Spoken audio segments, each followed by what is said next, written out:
Parfait.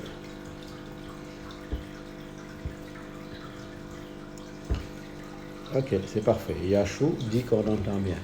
Donc, j'étais en train de dire tout à l'heure que les infections génitales, pour l'hygiène intime, les pertes blanches, c'était normal. Pour avoir les pertes blanches, toute femme a des pertes blanches. Mais comme je l'ai dit tout à l'heure, et je le répète, les pertes ont 5 caractères. Elles sont blanches. Il n'y en a pas beaucoup. À certains moments du cycle, tels qu'à la veille des règles, tels qu'à la veille de la période féconde, un peu après la période féconde ou bien après une activité cardiaque, on peut avoir des pertes blanches et c'est tout à fait normal, n'est-ce pas? Ensuite, les pertes, il n'y a pas d'odeur, il ne doit pas avoir une odeur désagréable qui irrite ou qui agresse un peu les narines. Il ne doit pas avoir de démangeaison. Quand il y a des démangeaisons, ça veut dire qu'il y a une infection. Et enfin, il ne doit pas avoir de douleurs, que ce soit des douleurs spontanément ou des douleurs lors des rapports sexuels ou les douleurs à la miction. Quand vous urinez, il ne doit pas avoir de douleur. Maintenant, si un seul de ces 5 caractères change, ça veut dire qu'il y a probablement soit une infection, soit un déséquilibre de la flore vaginale. À l'intérieur du vagin, il y a des microbes qu'on appelle la flore de Doderlin. Ce sont ces microbes qui vont empêcher les mauvais microbes de rentrer, n'est-ce pas? Et donc, si vous faites trop de toilettes intimes, si vous êtes trop précautionneuse sur vos toilettes intimes, vous-même, vous allez détruire ces bons microbes. Et en détruisant ces bons microbes, évidemment, les mauvais microbes vont prendre la place. Et c'est ça, et là où vous allez avoir des démangeaisons. Les principales infections génitales que l'on a peuvent être classées en 2 groupes. Les infections sexuellement transmissibles et les infections non sexuellement transmissibles. Les infections sexuellement transmissibles, les plus connues, vous le savez, ce sont les infections à chlamydier, le mycoplasme, le syphilis, le gonocoque, le HPV, qui est lui-même responsable de la survenue du cancer du col. Et ce sont des infections qui se transmettent d'un partenaire à l'autre et donc qui est favorisé par le multipartenariat sexuel. D'autres infections non sexuellement transmissibles, c'est principalement les vaginoses bactériennes et les candidoses. Les vaginoses bactériennes, c'est lorsque à l'intérieur du vagin, il y a une population de microbes qui va se développer au détriment des autres, n'est-ce pas? Ce sont des microbes qui appartiennent au vagin, qui vivent dans le vagin, tels que le Trichomonas vaginalis ou bien le Gardnerella vaginalis, les gardiens du vagin. Mais lorsque, en faisant trop de toilettes intimes, vous détruisez certains de ces microbes, d'autres vont se multiplier à la place et donner donc cette vaginose. Et la principale caractéristique de la vaginose bactérienne vaginale, c'est que ça donne des pertes avec des odeurs. Parce que ce Trichomonas vaginalis ou bien ce Gardnerella vaginalis va sécréter une sorte de gaz nauséabond qui fait que quand on a cette infection à vaginose, quand on a cette infection à Trichomonas, on a des pertes blanches qui ont tendance à avoir des odeurs. C'est associé aussi souvent à des pertes blanches qui sont soit légèrement verdâtres ou bien des pertes blanches qui sont jaunâtres. Et donc ça, habituellement, ce sont des vaginoses. Ce n'est pas obligatoirement une infection sexuellement transmissible, mais ça signifie simplement que vous-même, vous avez déséquilibré la flore vaginale. Autre infection vaginale qui n'est pas d'origine sexuelle, en tout cas sexuellement transmissible, c'est les candidoses. Et la candidose, c'est l'infection vaginale la plus fréquente. La candidose, c'est lorsqu'il y a des champignons qui se développent à l'intérieur du vagin. Ces champignons, le Candida albicans principalement, ce sont des microbes, ce sont des levures qui vont se développer dans 3 conditions principalement. Lorsque vous faites trop de toilettes intimes, ou bien lorsque vous prenez trop d'antibiotiques, ou bien lorsque il y a trop d'humidité. Donc ces 3 conditions, ce sont les conditions propices au développement de ce qu'on appelle les champignons. Et la principale caractéristique de ces champignons, ce sont des pertes blanches qui grattent. Des pertes blanches qui ont la forme un peu de l'écaillé, et ce sont des pertes blanches qui vont gratter. Simplement parce que ces levures, ces champignons, ce sont les mêmes champignons qu'on va retrouver dans le lait caillé, ce sont les mêmes champignons qu'on va retrouver dans le yaourt, ce sont les mêmes champignons qu'on va retrouver dans beaucoup de produits laitiers.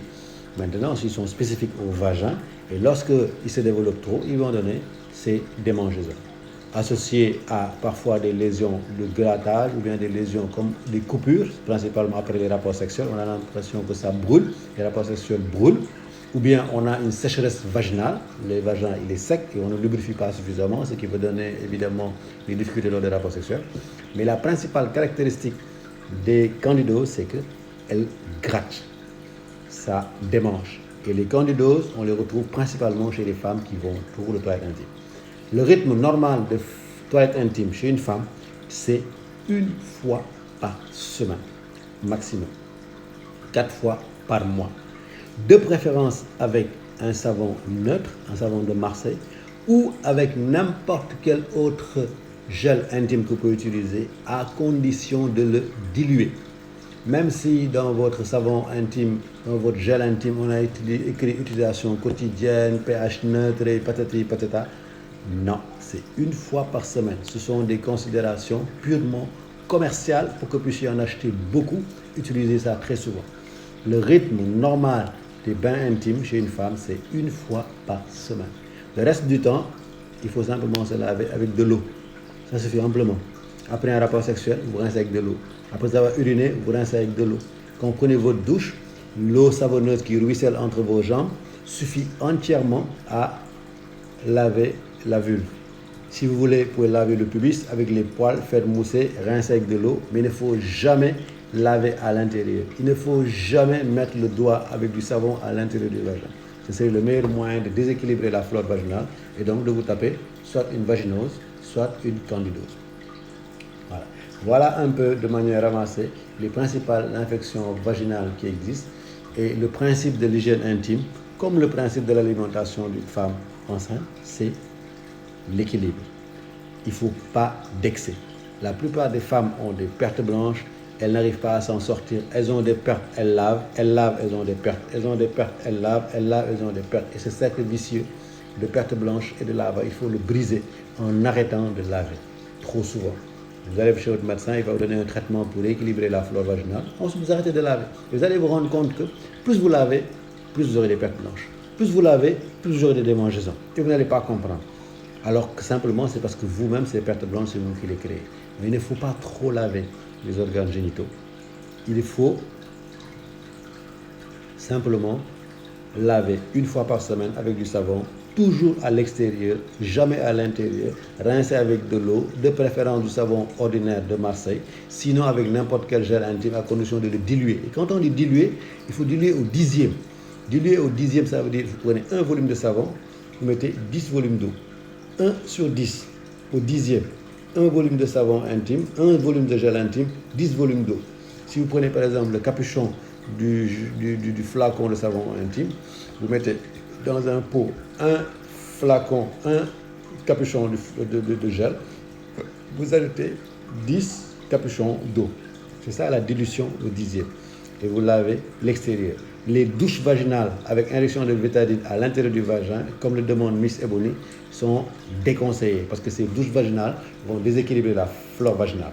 La seule situation où on peut faire une douche vaginale une fois ou deux, c'est peut-être après un avortement, où le médecin peut vous demander de faire une douche vaginale pour évacuer quelques débris à l'intérieur du vagin, puis de rincer avec de l'eau une fois. Mais on s'est rendu compte que ce n'est pas bon. D'ailleurs, maintenant, les gels intimes que l'on vendait avec à l'intérieur un système de poire pour faire une douche vaginale, ça n'existe pratiquement plus parce qu'on s'est rendu compte que ça avait un effet délétère sur la muqueuse vaginale. Et donc ces douches vaginales-là ne sont pas conseillées.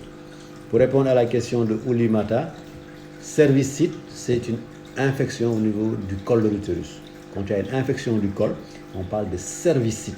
Donc une cervicite, c'est une infection du col. Une vaginite, c'est une infection du vagin. Une salpingite, c'est une infection des trompes. Une ovarite, c'est une infection des ovaires. Une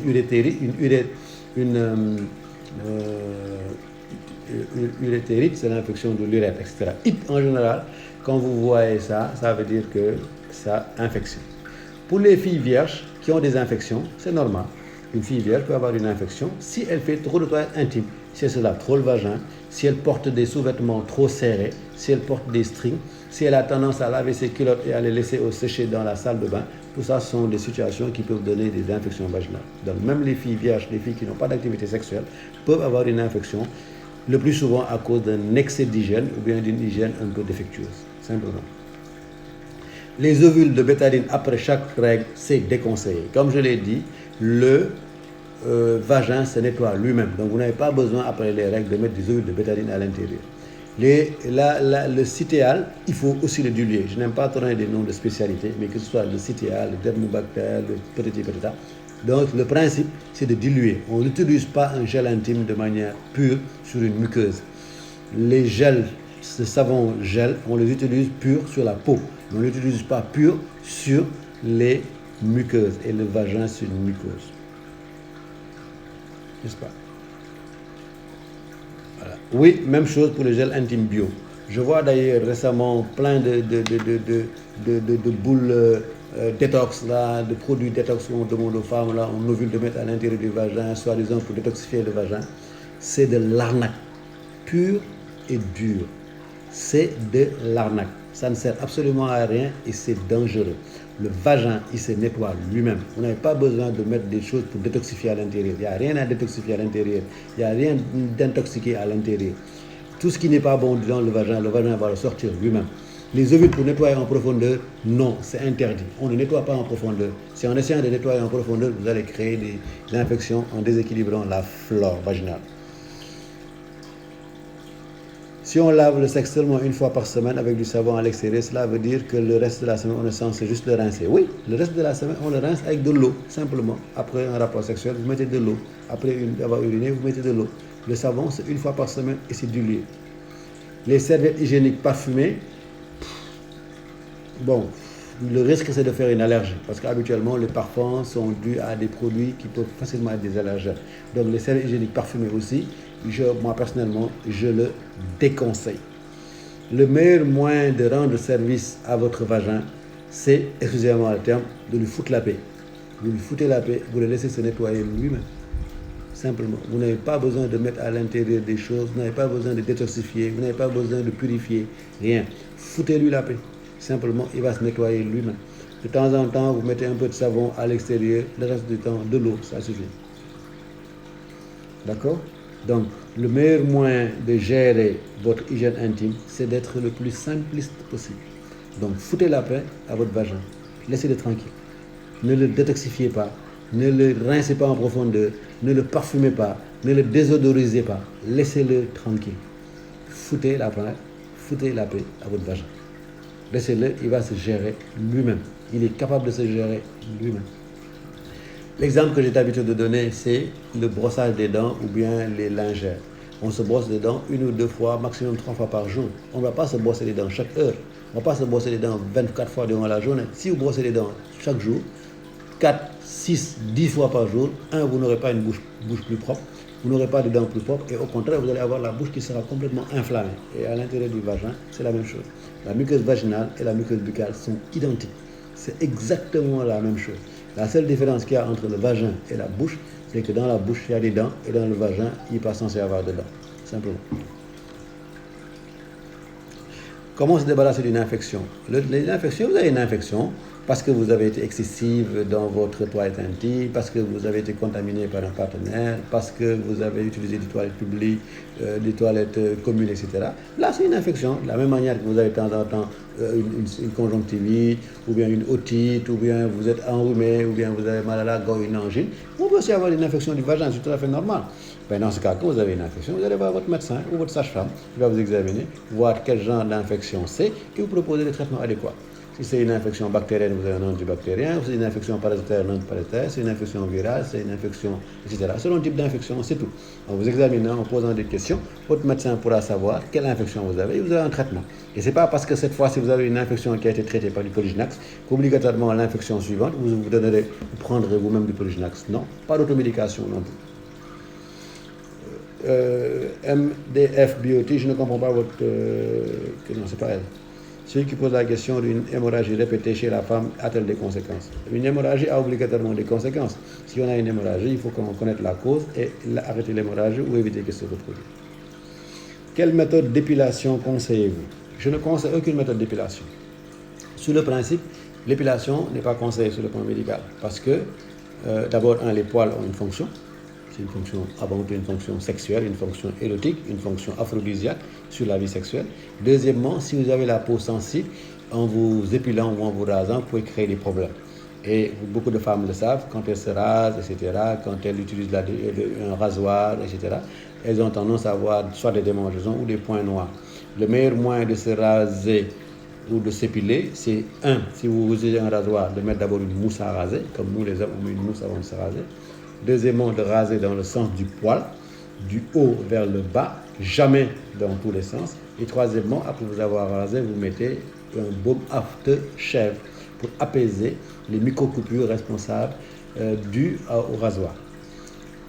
Si vous avez la peau sensible, vous pouvez changer de méthode, utiliser soit une crème dépilatoire ou bien utiliser l'épilation à la cire comme vous voulez. Le principe étant le même, après avoir épilé, après avoir rasé, utilisez toujours un baume après rasage apaisant. Maintenant, si vous avez une peau sensible, une peau trop sensible, ben dans ce cas, il faut éviter les rasages, sinon ça va vous donner des points noirs disgracieux. Et dans ce cas, il faut préférer simplement soit une tondeuse ou bien des ciseaux.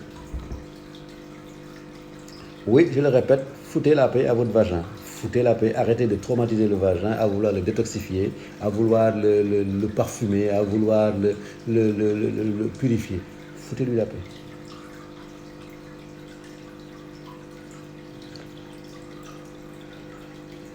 Est-ce que les grandes lèvres et les petites lèvres peuvent être lavées tous les jours quant à elles? Oui, les grandes lèvres et les petites lèvres peuvent être lavées avec de l'eau. Avec de l'eau, pas avec du savon. Les ovules détoxifiantes, c'est l'arnaque du siècle. C'est purement et simplement une arnaque. Peut-on faire des douches avec de l'eau, avec des pompes quotidiennes? Non, on ne met pas à l'intérieur du vagin. Si vous faites des douches vaginales, sont déconseillées. On ne fait pas de douche vaginale, c'est déconseillé. Les douches vaginales, elles sont déconseillées. D'autres questions? Est-ce que c'est normal qu'on se gratte tout le temps à chaque fois qu'on est des serviettes hygiéniques, à chaque règle? Non, c'est pas normal. J'ai dit tout à l'heure qu'on ne doit pas se gratter. Si on se gratte, ça veut dire qu'il y a une candidose, il y a un déséquilibre de la flore vaginale. Les démangeaisons, c'est une infection. Peut-être que c'est dû aux serviettes hygiéniques, peut-être que vous êtes allergique à ces serviettes hygiéniques. Donc non, c'est pas normal. Est-ce que l'alimentation joue sur les pertes? Oui, une alimentation peut jouer sur les pertes parce qu'il y a certains aliments tels que les probiotiques qui peuvent améliorer la flore vaginale, comme d'autres peuvent le déséquilibrer. Les serviettes hygiéniques parfumées, j'en ai parlé tout à l'heure, je les déconseille.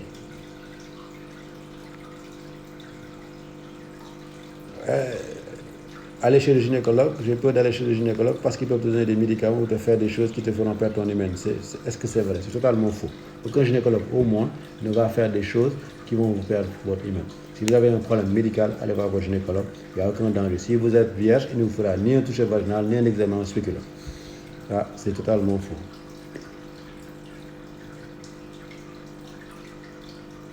On m'a prescrit des traitements douche vaginale avec injection bétadine, des ovules pour 12 jours, puis une fois par jour pendant 3 semaines, puis 2 fois par semaine pendant 3 semaines, puis etc. Ah, il faut voir avec votre médecin pourquoi il vous a prescrit ça, mais moi je trouve ce traitement-là vraiment très intensif avec un risque de déséquilibre de la flore. Maintenant, je ne peux pas critiquer le traitement d'un confrère. Si c'est un médecin qui vous l'a prescrit, il doit avoir une bonne raison de le faire. La cire, même chose, si vous épilez à la cire, après avoir épilé à la cire, vous mettez un baume aftershave, après rasage. Des pertes vaginales caillées sous forme de boule, c'est une infection probablement. Si c'est des formes vaginales qui ressemblent à du lait caillé, c'est une infection. Est-ce que le stress peut créer des pertes vaginales? Oui, un stress peut déséquilibrer la flore vaginale parce que le stress peut agir sur la sécrétion hormonale et une perturbation de la sécrétion hormonale peut déséquilibrer la flore. Quelle serviette hygiénique conseillez-vous? Je ne conseille aucune serviette hygiénique. Je déconseille simplement les serviettes hygiéniques parfumées. Ces histoires de agnos, machin, etc. C'est juste une stratégie commerciale pyramidale. Les gens qui sont dans ce marketing pyramidal savent de quoi je parle. C'est simplement du marketing. Je déconseille les tampons qu'on met à l'intérieur, habituellement, parce que j'en ai une très mauvaise expérience. Et chacun maintenant fait ce qu'il a envie de faire.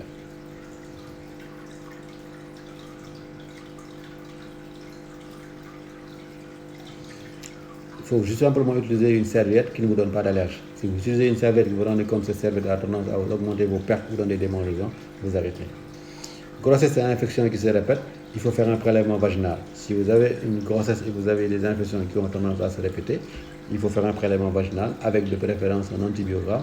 Le prélèvement vaginal va montrer quel est le germe responsable de votre infection et vous proposer un antibiogramme qui va le traiter.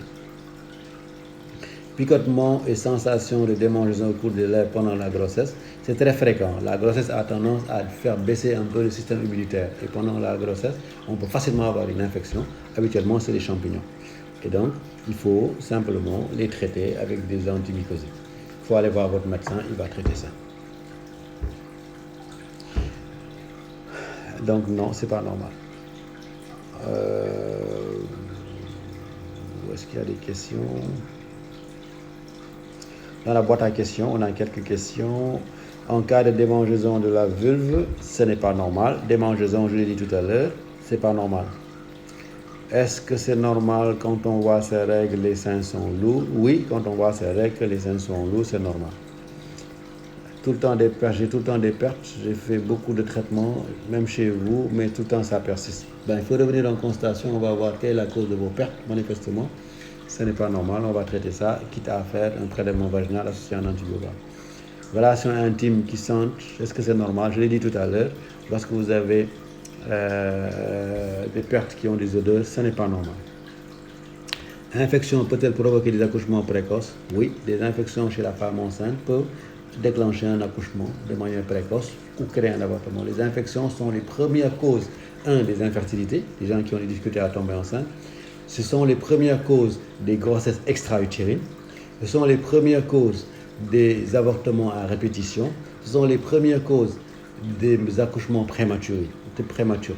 Donc les infections sont dangereuses, oui, pour la maman comme pour le bébé. Donc il faut les traiter. Une question qui n'est pas en rapport avec le thème d'aujourd'hui. Durant mes règles, je n'ai pas beaucoup d'écoulement sanguin. Est-ce que c'est signe d'anémie? Je vois peu de sang. Oui, ça peut être un signe d'anémie ou ça peut être un signe d'autre chose. Vous devez aller voir votre médecin, il va vérifier pourquoi vous ne saignez pas beaucoup. Habituellement, ce n'est pas méchant. Donc, Mandoy, bonjour. Voilà, je pense qu'on a fait le tour de toutes les questions. Apparemment, il n'y a plus de questions. S'il y en a d'autres. J'ai pas de perte. Est-ce grave? Ne pas avoir de perte, ce n'est pas grave, mais ce n'est pas normal non plus. On doit avoir des pertes. Si vous n'avez pas de perte, ce n'est pas très normal. Il faut aller voir pourquoi. Nausées une semaine avant les règles, ce n'est pas le thème. Oui, on peut avoir des nausées avant les règles. Ça peut être ce qu'on appelle le syndrome prémenstruel. Drépano et grossesse, ce n'est pas le thème du jour. On le développera la prochaine fois, la semaine prochaine, quand on parlera des pathologies liées à la grossesse. Que faire en cas de démangeaison de la vulve? En cas de démangeaison de la vulve, il faut simplement aller voir un médecin, votre médecin ou votre sage-femme. C'est sûrement des champignons et vous proposera un traitement. Voilà. Donc il y a beaucoup de questions qui ne sont pas en rapport avec le thème. Je rappelle le thème du jour, c'est l'hygiène intime et les infections vaginales. Voilà. Donc, je pense que c'est terminé. On a fait le tour de la question. Perte transparente, c'est normal? Oui, des pertes transparentes, c'est normal. Perte comme du lait avec les rapports sexuels, si ça ne gratte pas, ce n'est pas normal. Ce n'est pas grave. Si ça ne gratte pas, il n'y a pas de problème.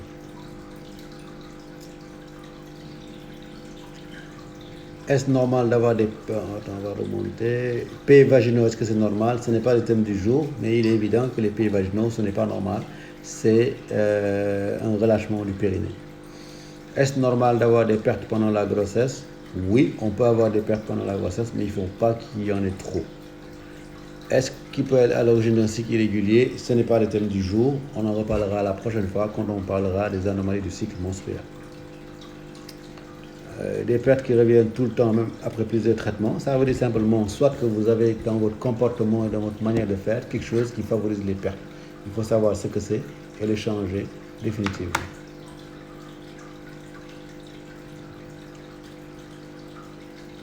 Le tchep comme douche vaginale? Non. Même l'eau comme douche vaginale, on a dit non. À plus forte raison si c'est du tchep. Comme je l'ai dit tout à l'heure, foutez la paix à votre vagin. Laissez votre vagin tranquille. On ne perd pas de tchep dans le vagin.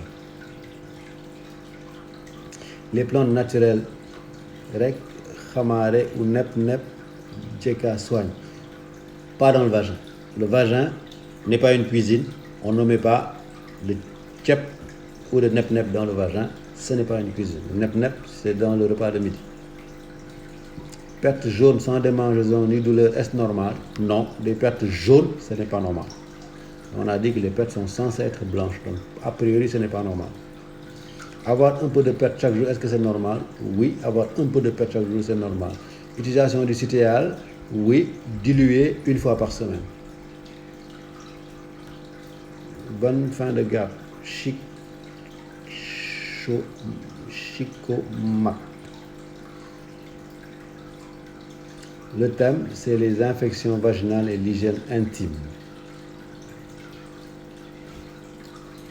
On dit que le port de slip donne des infections. Est-ce vrai? Non, c'est faux. Le port de slip ne donne pas d'infection. C'est totalement faux. Mais il faut simplement privilégier les slips en coton, éviter les slips en dentelle ou en nylon et les laver, les changer, les repasser ou bien les mettre au soleil tous les jours. Infection chez une jeune fille de 5 ans, est-ce que c'est possible? Oui, c'est possible. Ça peut être dû à une hygiène défectueuse de la part de la personne qui s'occupe de son hygiène intime ou bien de l'utilisation de lavage de ses culottes. C'est possible. Oui, foutez la paix à votre vagin, Ngirial. Il faut lui foutre la paix à votre vagin. Foutez-lui la paix. Je mettrai bien hashtag foutez la paix à votre vagin. Oui, les infections dues à une prise excessive d'antibiotiques, madame, j'en ai parlé. Les infections, quand on prend trop d'antibiotiques, on déséquilibre la flore vaginale et on va se retrouver avec une vaginose ou bien avec surtout des candidoses qui sont des pertes qui grattent. Bégonia, vous avez loupé le début. J'ai dit que les pertes sont normales lorsqu'elles sont blanches, lorsqu'il n'y en a pas beaucoup, lorsque ça ne gratte pas, lorsqu'il n'y a pas d'odeur, lorsqu'il n'y a pas de douleur. Si un seul de ces 5 caractères change, ce n'est pas normal. Donc oui, des pertes sont normales lorsqu'il n'y a pas de démangeaison, il n'y a pas d'odeur, il n'y a pas de douleur, ce n'est pas nombreux et ça reste blanc. À propos des tampons hygiéniques, moi je dis que je ne le conseille pas habituellement. J'en ai une mauvaise expérience avec certains de mes patients. Docteur Chertidiane, mes hommages. Les odeurs, ce n'est pas normal, c'est une vaginose. Le vagin n'est pas une cuisine. Effectivement, le vagin n'est pas une cuisine et foutez la paix au vagin. Les pertes blanches accompagnées d'eau, je ne sais pas trop ce que ça signifie. On nettoie la partie extérieure, oui. Genre ceux qui ont les petites lèvres, oui. Là où il y a les poils aussi, oui. Traitement des pertes pathologiques, les traitements dépendent de la cause. Si c'est une vaginose, si c'est une candidose, si c'est une chlamydiose, etc. Donc le traitement dépend du germe responsable. Et donc il faut pouvoir identifier le germe responsable, soit sur le plan clinique, avec l'aspect des pertes, ou bien sur le plan paraclinique, par un prélèvement vaginal, et vous aurez soit un traitement antibiotique, ou un traitement antiparasitaire, ou un traitement antifongique. Premier rapport sexuel après un accouchement, est-ce que c'est douloureux? Ce n'est pas le thème du jour. Ça peut être douloureux si vous n'êtes pas préparé.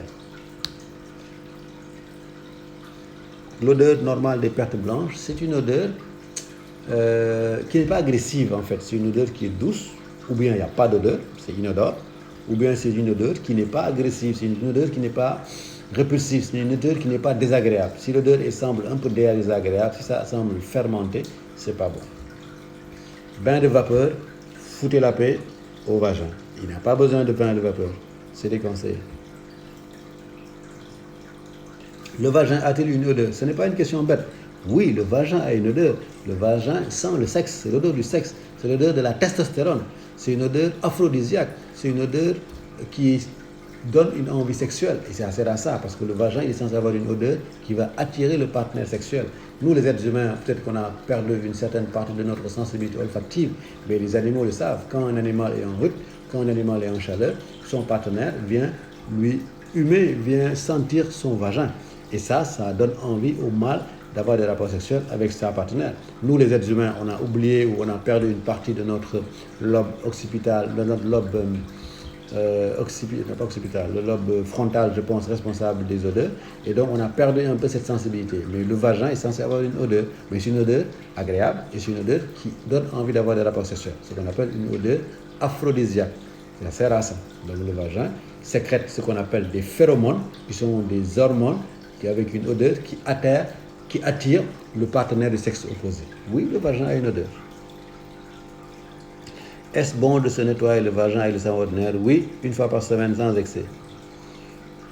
Est-ce normal d'avoir des retards de règles pour quelqu'un qui n'a pas de rapport sexuel? Ce n'est pas le thème du jour, mais il est évident que ce n'est pas normal d'avoir des retards de règles. C'est un déséquilibre du cycle, c'est un cycle déséquilibré, c'est un dérèglement du cycle.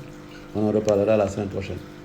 Les conséquences des infections à répétition, c'est des douleurs chroniques, c'est une obstruction des troncs, c'est des grossesses extra-utérines, c'est des avortements à répétition, c'est des accouchements prématurés, etc.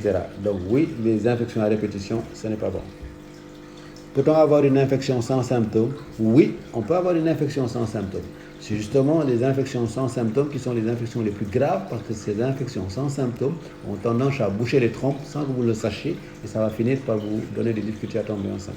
Telles que les infections à chlamydia ou à mycoplasme qui parfois n'ont aucun symptôme. Un virus peut-il être à l'origine de pertes?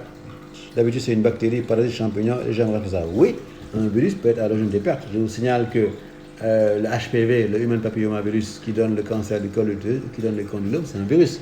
Et il donne des pertes, il donne des douleurs, il donne des condylomes, il donne des verrues. Donc un virus peut être à l'origine d'une infection vaginale. L'herpès, c'est un virus.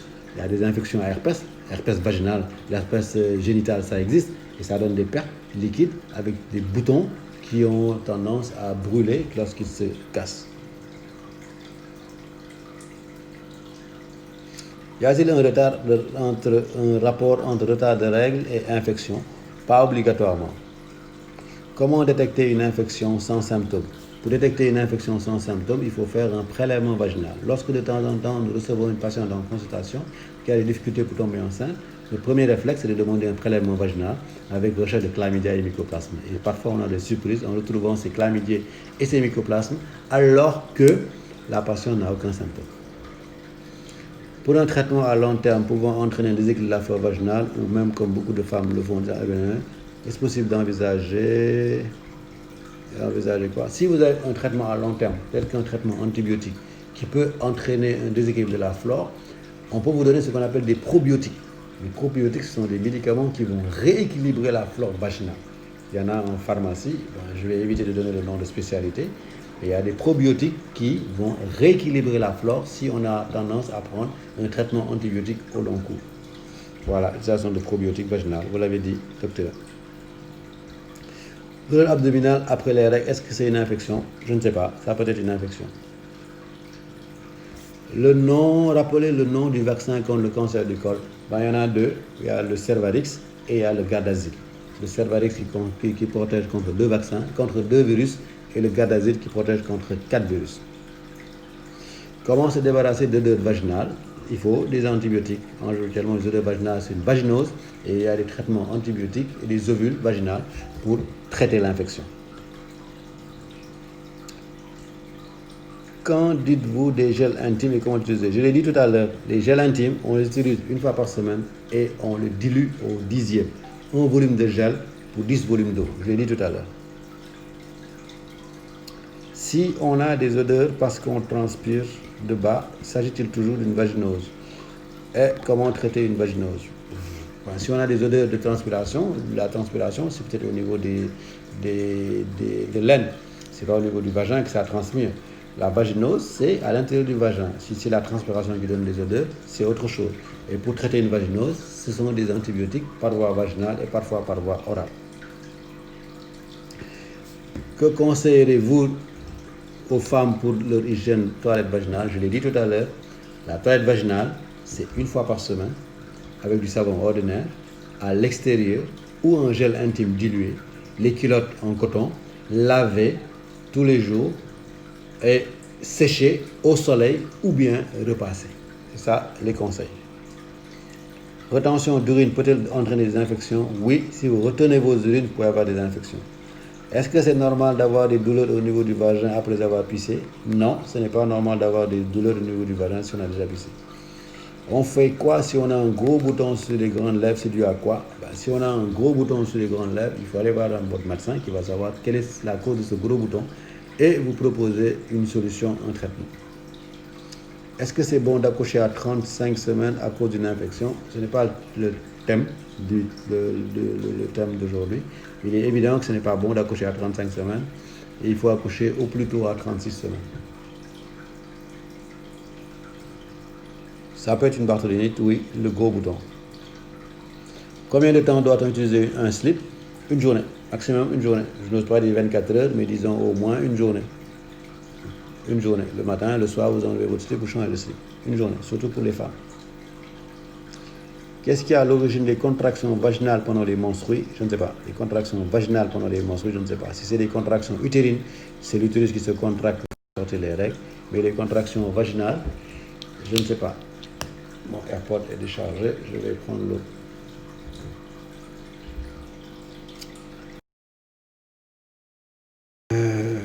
Protège slip sont-ils conseillés? Non, pas en excès. Protège slip, vous pouvez en mettre les jours où vous avez des pertes ou si vous pensez que vos règles vont venir, mais il ne faut pas mettre des protège slip tout le temps.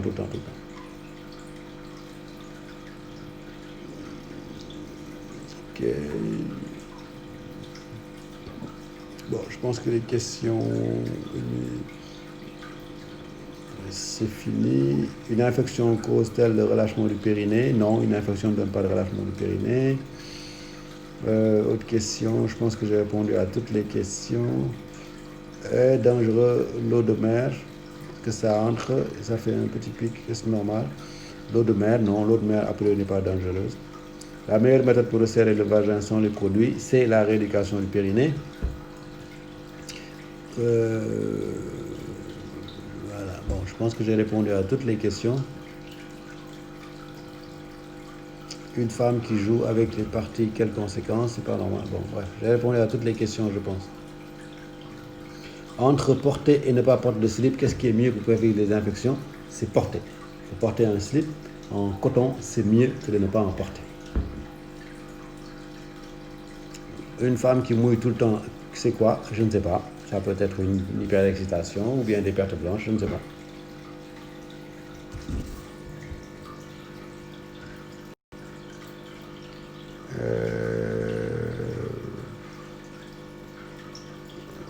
Petit bouton après l'épilation à la cire, oui, c'est purement cutané, c'est dermatologique. Si vous avez des boutons après une épilation à la cire, ça veut dire que votre peau est trop sensible. C'est plus un problème dermatologique qu'un problème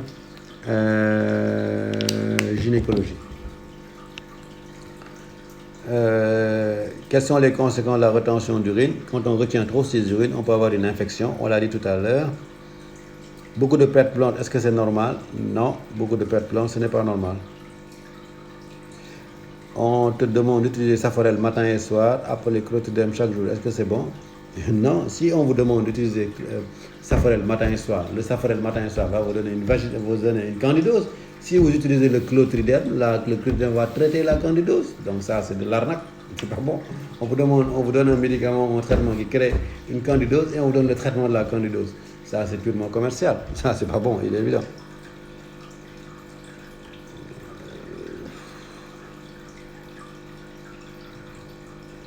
Bon, je pense qu'on a pratiquement répondu à toutes les questions. Il est déjà minuit 30. Demain, évidemment, je vais au boulot dès 9h. Donc, on va s'en arrêter là. Et donc, je rappelle les principes de l'hygiène intime. C'est pas d'excès. Il ne faut pas être excessif dans son hygiène intime. Comme il ne faut pas être excessif dans l'hygiène buccale. C'est la même chose. Une fois par semaine, du savon ordinaire à l'extérieur ou bien votre gel intime dilué. C'est ça le principe. Ces histoires de chaque jour, matin et soir, dilué, pH neutre, utilisation quotidienne, c'est purement commercial. Et il ne faut pas accepter de tomber dans ce panneau. Le vagin se nettoie lui-même. Il est auto-nettoyant. Vous n'avez pas besoin de le nettoyer. Maintenant, comme tout organe, il peut s'infecter de temps en temps. Vous pouvez avoir une otite, vous pouvez avoir une sinusite, vous pouvez être grippé, vous pouvez avoir une angine, vous pouvez avoir une carie dentaire, vous pouvez avoir une conjonctivite, n'est-ce pas? Donc le vagin, même chose, c'est un organe, il peut s'infecter, c'est de temps en temps, c'est normal. On considère qu'une ou deux infections par an, c'est normal, vaginal. Maintenant, si vous avez plus de deux infections vaginales par an, ce n'est pas normal. Et 90% des infections sont créées par vous-même. Donc, s'il y a quelque chose qu'il faut retenir au niveau de ce live d'aujourd'hui, c'est deux choses. Un, foutez la paix au vagin, foutez la paix à votre vagin, foutez la paix à vos organes intimes, foutez la paix à vos parties intimes, laissez-les tranquilles.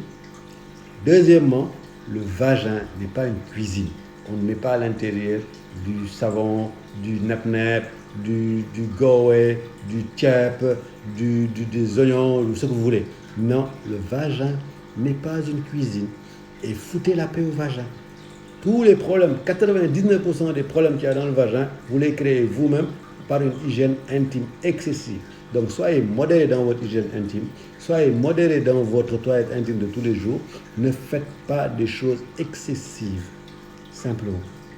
Vous allez perdre votre argent, perdre votre santé pour rien. Donc, deux choses, foutez la paix au vagin et le vagin n'est pas une cuisine. Je vous remercie d'avoir suivi ce live qui a un peu débordé aujourd'hui. Voilà, le vagin n'est pas une cuisine, the key mot, parfaitement. C'est le mot-clé à retenir. Ça va, merci à vous. Foutons la paix au vagin. On va faire cet hashtag-là et je vous demande de poster ça sur votre mur. Foutons la paix. Bon, on va pas dire vagin, c'est peut-être un peu, il y a des gens qui ça choque. Foutez la paix à vos parties intimes. Voilà, merci. Ciao, bonsoir. Rendez-vous mercredi. On va faire un autre live mercredi où on va parler maintenant de sexualité. C'est un live où on va parler de plaisir, le principe de donner du plaisir à sa partenaire, plaisir chez la femme, qu'est-ce qui donne du plaisir chez la femme, le clitoridien, vaginal, orgasme, comment donner de l'orgasme, etc. Donc vendredi, ce sera, plutôt mercredi, ce sera un live sur la sexualité, sur le plaisir. Foutons la paix à nos parties intimes. Merci madame, vous avez tout dit. Ciao, bon dimanche.